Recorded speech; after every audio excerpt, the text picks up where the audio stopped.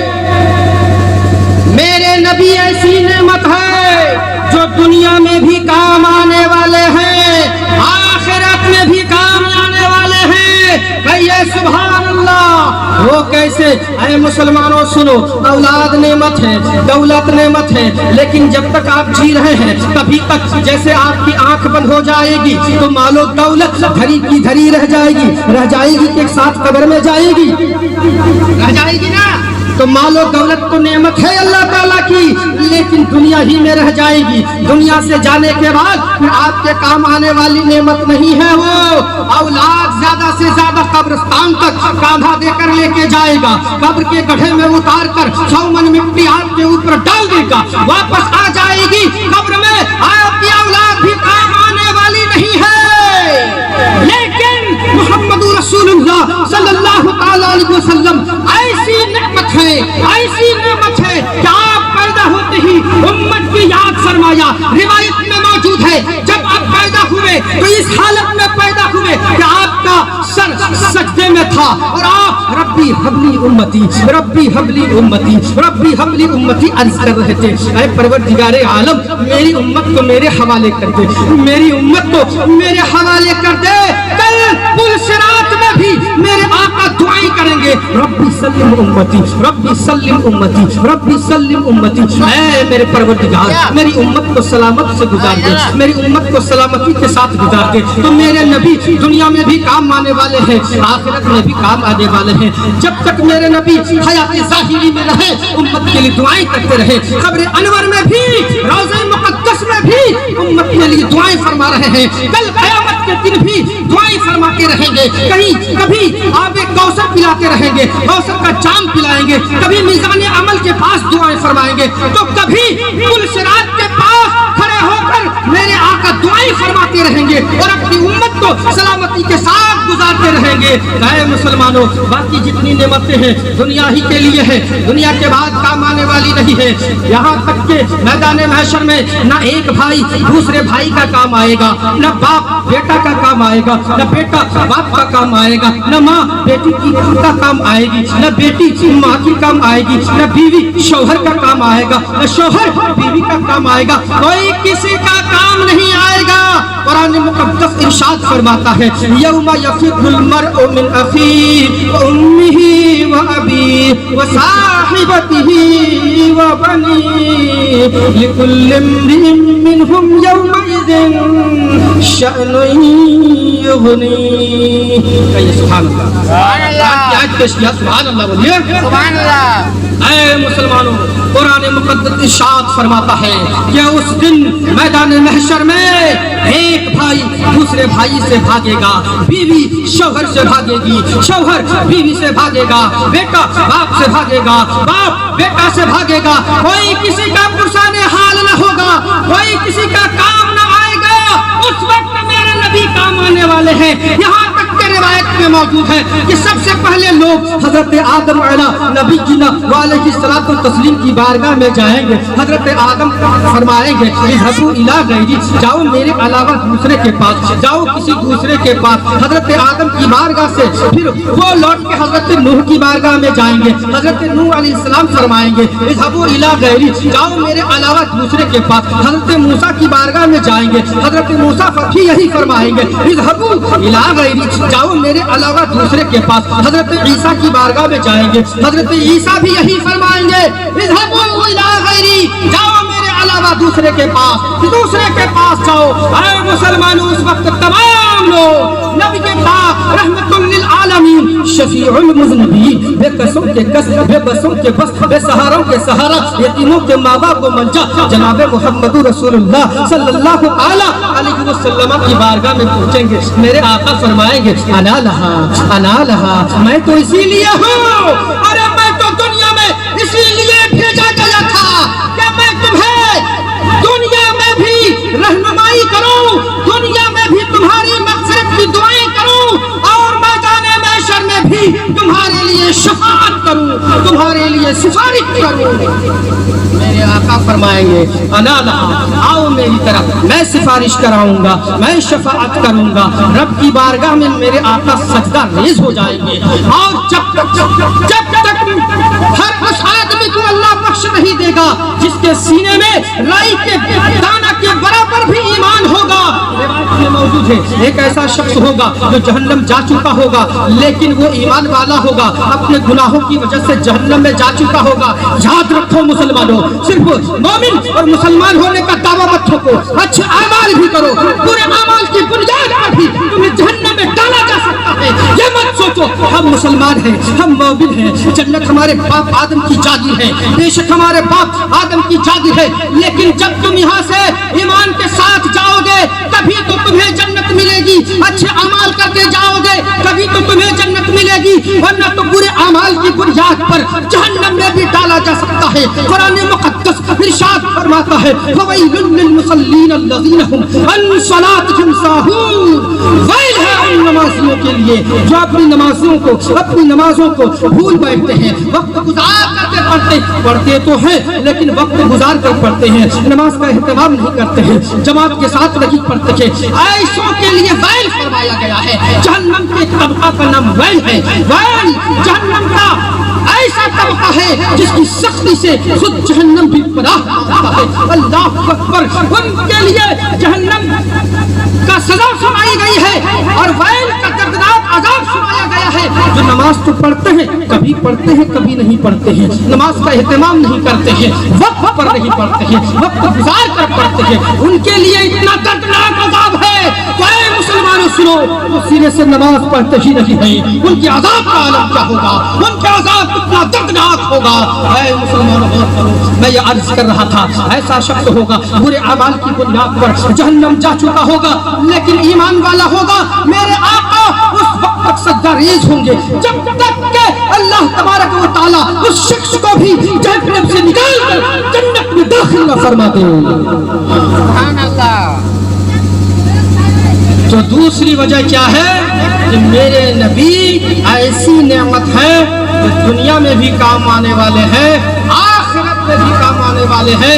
اس لیے اللہ تبارک و تعالیٰ نے دوسری نعمتوں پر تو احسان نہ جتلایا لیکن محمد رسول اللہ صلی اللہ تعالی علیہ وآلہ وسلم پر احسان جتلایا. ختم کر دیا جائے. درود شریف پر اللہ سیدنا و شفیعنا و حبیبنا مولانا محمد بارک وسلم صلو علیہ وسلم علیہ یا رسول اللہ صلی اللہ علیہ وسلم. میری ماں اور بہنوں سے گزارش ہے 10 منٹ اور بیٹھیں. اب جو میں بات کرنے جا رہا ہوں آپ کے تعلق سے خاص طور سے بات کرنے والا ہوں. سنو, اللہ تبارک و تعالیٰ نے جس نبی کو رحمت بنا کر پوری کائنات کے لیے رحمت بنا کر بھیجا ہے ان کا تم پر کتنا احسان ہے. یوں تو نبی پاک صلی اللہ علیہ وسلم کا پوری کائنات پر احسان ہے, پوری کائنات پر ان کا احسان ہے, پوری دنیا پر ان کا احسان ہے. ہم پر ہے, آپ پر ہے, مردوں پر بھی ہے, عورتوں پر بھی ان کا احسان ہے, لیکن خاص طور سے عورتوں اور بچیوں پر کیا احسان ہے، آپ سماعت کریں، بہت بڑا احسان ہے۔ اس لیے کہ مسلمانوں، جب میرے آقا دنیا میں تشریف نہیں لائے تھے اس وقت عورتوں کا حال یہ تھا کہ عورتوں کے لیے سماج میں کوئی عزت نہیں تھی، معاشرے میں کوئی عزت نہیں تھی، عورتوں کو صرف اور صرف استعمال کیا جاتا تھا، انہیں کوئی درجہ نہیں دیا جاتا تھا، ان کا کوئی احترام نہیں تھا، اور جہالت تو اس درجہ تھی کہ گورے اور کالے میں بھی فرق کیا جاتا تھا، کالا آدمی کو اہمیت نہیں دی جاتی تھی، گورے آدمی کو اہمیت دی جاتی تھی، غریب کو اہمیت نہیں دی جاتی تھی، امیر دولت مند مالدار آدمی کو اہمیت دی جاتی تھی۔ عورتوں کا شوہر انتقال ہو جاتا تھا، اس عورت کی یہ درگت ہوتی تھی کہ پہاڑ کی چوٹی پر لے جا کر، بعض علاقوں میں ہندوستان میں تو ستی پرتا کا رسم تھا، شوہر کے ساتھ بیوی کو جلا دیا جاتا تھا، لیکن عرب کے بعض علاقوں میں اور دوسرے ممالک میں یہ رسم تھی کہ اگر عورت کا شوہر انتقال کر جاتا تھا تو اس عورت کو پہاڑ کی بلند چوٹی پر لے جا کر نیچے دھکیل دیا جاتا تھا، وہ بیچاری صرف نازک عورت نیچے آتے آتے چکنا چور ہو جایا کرتی تھی۔ اے مسلمانوں، عورتوں پر اس قدر ظلم و ستم کا پہاڑ توڑا جاتا تھا، بچیوں کو زندہ دفن کیا جاتا تھا، زندہ درگور کیا جاتا تھا، بچیوں کو جینے کا حق نہیں دیا جاتا تھا، بچیاں سسک رہی تھی، گویا کہ عورتیں سسک رہی تھی، اللہ کی بارگاہ میں گر گیا رہی تھی کہ بھیج مولا کسی رحمت للعالمین کو جو ہم پر رحم کرے، بھیج مولا کسی غمخوار کو جو ہماری غمخواری کرے۔ بچیاں سسک کر کہہ رہی تھی، بھیج مولا کسی مونس و غمخوار کو جو ہماری غمخواری کرے، بھیج مولا کسی نبی رحمت کو جو ہم پر رحم کرے، بھیج مولا خاتم النبیین کو، بھیج مولا رحمت للعالمین کو جو ہمیں جینے کا حق دے۔ آخرکار کفر پر مشیت کو جلال آ ہی گیا، آخرکار ایک دن کفر پر مشیت کو جلال آ ہی گیا، میرے آقا کی ولادت کا سوال آ ہی گیا۔ سن 571 عیسوی 12 ربیع الاول شریف سوموار کے دن اللہ تبارک و تعالیٰ نے اپنے محبوب کو محمد رسول اللہ صلی اللہ علیہ وسلم کو پوری کائنات کے لیے رحمت بنا کر بھیج دیا۔ میرے آقا تشریف لائے، میرے آقا نے یہ سبق دیا، میرے آقا نے یہ درس دیا کہ اے لوگوں، جس بچی کو تم باعث ننگو آر سمجھتے ہو، جس بچے کی پیدائش پر تم شرمندگی محسوس کرتے ہو، اے لوگوں سنو، وہ بچی باعث ننگو آر نہیں ہے، بلکہ وہ بچی باعث رحمت ہے۔ ارے اس بچیوں کو اگر پرورش کرو گے تو اللہ تبارک و تعالیٰ تمہیں جنت عنایت فرما دے گا۔ اللہ کے رسول نے خوشخبری دی کہ جس کے گھر 3 بچیاں ہوں یا 3 بہنیں ہوں اور اس نے پرورش کی، شریعت اسلامیہ کے مطابق پروان چڑھایا اور دینی تعلیم سے آراستہ کیا اور رشتہ لگا دیا، تو ایسا شخص جنتی ہے۔ کہیے سبحان اللہ۔ جنہوں نے 3 بیٹیوں کی پرورش کی، 3 بہنوں کی پرورش کی، ایسا شخص جنتی ہے۔ اے مسلمانوں، اے میری ماں اور بہنیں، اے ہماری بہنیں، آپ کو یہ مقام کس نے عطا کیا؟ آپ کو یہ رتبہ کس نے عطا کیا؟ آپ کی عظمت و شان کس نے بلند کیا؟ میرے آقا نے کیا، رحمت للعالمین نے کیا۔ یہاں اتنا مقام اونچا کیا کہ میرے نبی نے بچیاں جب بچی کی صورت میں ہو تو اللہ ارشاد فرمایا ان کی پرورش کرو، تم جنت کے مستحق ہو جاؤ گے۔ پھر جب بچیاں بیوی کی صورت میں پہنچتی ہے، بیوی کی شکل میں پہنچتی ہے، تو میرے آقا نے فرمایا چہرے پر مت مارو، ان کے ساتھ اچھا سلوک کرو۔ قرآن مقدس نے اعلان فرما دیا وَعَاشِرُهُنَّ بِالْمَعْرُوفِ، عورتوں کے ساتھ اچھا ویوہار کرو، بیویوں کے ساتھ اچھا تعلق کرو، ان کے حقوق کی پامالی نہ کرو، ان کے حقوق کی ادائیگی کرو، ان کے ساتھ اچھا ویوہار کرو۔ اور یہی بچیاں جب ماں کی صورت میں پہنچتی ہیں، جب ماں کی دہلیز پر قدم رکھتی ہے، تب تو کیا کہنا، میرے آقا نے ماں کے قدموں کے نیچے جنت رکھ دیا ہے۔ اے میری ماں اور بہنیں، تمہیں اتنا بڑا اونچا مقام کس نے عطا کیا؟ تمہیں زندگی جینے نہیں دیا جاتا تھا، تمہارے سماج میں کوئی عزت نہیں تھی۔ اے بچیوں، تمہیں زندہ گاڑا جاتا تھا، تمہیں جینے کا حق نہیں دیا جاتا تھا۔ آج تم اگر عزت کے ساتھ زندگی گزار رہے ہو، آج تم اگر عزت کے ساتھ زندگی گزار رہی ہو، شان و شوکت کے ساتھ زندگی گزار رہی ہو، اے میری ماں اور بہنیں، آج اگر آپ عزت کی نگاہ میں دیکھی جاتی ہیں، آج اگر سماج میں آپ کو مقام ملا ہے، سماج میں اگر عزت ملی ہے، تو محمد رسول اللہ کا صدقہ ہے، نبی رحمت کا صدقہ ہے۔ اس لیے اپنے نبی کے احسانات کو فراموش مت کرو، اپنے نبی کے احسانات کو مت بھلاؤ، اپنے نبی کے فرامین پر عمل کرو۔ میرے نبی نے فرمایا جعلت قرۃ عینی فی الصلاۃ، نماز میں میری آنکھوں کی ٹھنڈک، نماز میں میری آنکھوں کی ٹھنڈک بنائی گئی ہے۔ آج کتنی عورتیں ہیں جو نماز پڑھتی ہیں، کتنے لوگ ہیں جو نماز پڑھتے ہیں۔ میں نے ابھی بتایا نا کہ خالی مسلمان اور مومن کا دعویٰ کرنے سے جنت میں نہیں جائیں گے، ہاں مومن ہے مسلمان ہے تو جنت جائیں گے، لیکن اعمال اگر برے ہیں تو برے اعمال کی وجہ سے بھی جہنم کا عذاب چکھنا ہوگا، جہنم کے عذاب میں مبتلا ہونا پڑے گا۔ اے مسلمانوں، میرے نبی کا ہم پر بہت کرم ہے، اے میری ماں اور بہنیں، آپ پر تو بے پناہ کرم ہے، بے حساب کرم ہے، میرے نبی کا بے حساب کرم ہے۔ اس لیے نماز کی پابندی کیجیے اور اپنے محبوب کو، اپنے نبی کو ٹھنڈک پہنچایا کریں، یعنی ان کو خوش کیا کریں، اور جب نبی خوش ہو جائیں گے، جب نبی راضی ہو جائیں گے تو خدا بھی راضی ہو جائے گا، رسول راضی تو خدا راضی۔ اس لیے نبی کے ارشادات پر عمل کیجیے، نبی نے جو طریقہ بتایا ہے نبی کی سنت پر عمل کیجیے، حضرت فاطمہ الزہرا رضی اللہ تعالی عنہا کی سنت پر عمل کیجیے، شریعت اسلامیہ کے مطابق زندگی گزاریے۔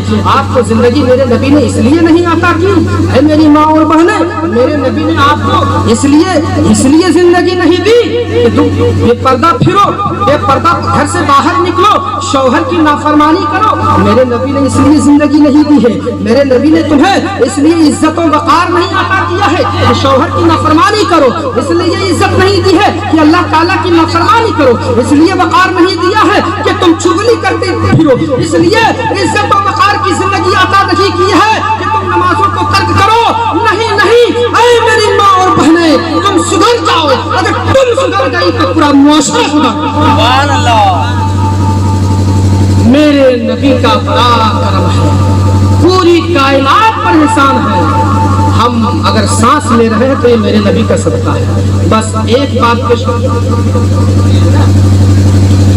درود شریف اللہ صلی علی سیدنا شفیع مولانا محمد علیہ وسلم، صلی اللہ علیہ وسلم علیہ یا رسول اللہ یا حبیب اللہ صلی اللہ تعالی علیہ وسلم۔ برادران ملت اسلامیہ، میری ماں اور بہنیں، میرے نبی کا تو اتنا بڑا کرم ہے، میرے نبی کے کرم کی شمار نہیں کیا سکتا، میرے نبی کا کتنا کرم ہے ہم کیا بیان کریں، لیکن اندازہ لگائیے کہ میرے نبی کا ہم پر کتنا کرم ہے۔ ہم جو سانس لے رہے ہیں، سانس ہو جائے تو بس دیر ہو جائے، ہم جو سانس لے رہے ہیں، ہمارے جسم میں جو جان ہے، یہ محمد رسول اللہ کا صدقہ ہے۔ سنیے، اس کے بعد میں اپنی گفتگو ختم کر دوں گا۔ جب حضرت آدم علی نبی گینا علیہ الصلوۃ والتسلیم کا خاکی پتلا تیار کیا گیا، مٹی کا ڈھانچہ تیار کیا گیا، اس کے بعد اس میں روح پھونکی، روح ڈالی گئی، جیسے ہی روح ڈالی جاتی ہے روح باہر آ جاتی ہے، پھر روح ڈالی جاتی ہے روح باہر آ جاتی ہے۔ کہا گیا، فرمایا گیا کہ آخر کیا وجہ ہے کہ تم اندر ٹھہرتی نہیں ہے، باہر نکل جاتی ہے، روح عرض کرتی ہے پروردگار عالم بڑی تاریکی ہے، اس خاکی ڈھانچہ کے اندر بڑا اندھیرا ہے، بڑی تاریکی ہے، اتنی تاریکی میں رہا نہیں جا سکتا ہے۔ اس وقت اللہ تبارک و تعالیٰ کے حکم سے نور محمدی صلی اللہ تعالیٰ علیہ وسلم کو، جس کو کہ اللہ تبارک و تعالیٰ نے پوری کائنات سے پہلے اپنے نور سے بنایا ہے، پوری کائنات سے پہلے، زمین سے پہلے، آسمان سے پہلے، شجر و حجر سے پہلے، شمس و قمر سے پہلے، پوری کائنات سے پہلے اللہ نے اپنے نور سے اپنے محبوب کے نور کو بنایا۔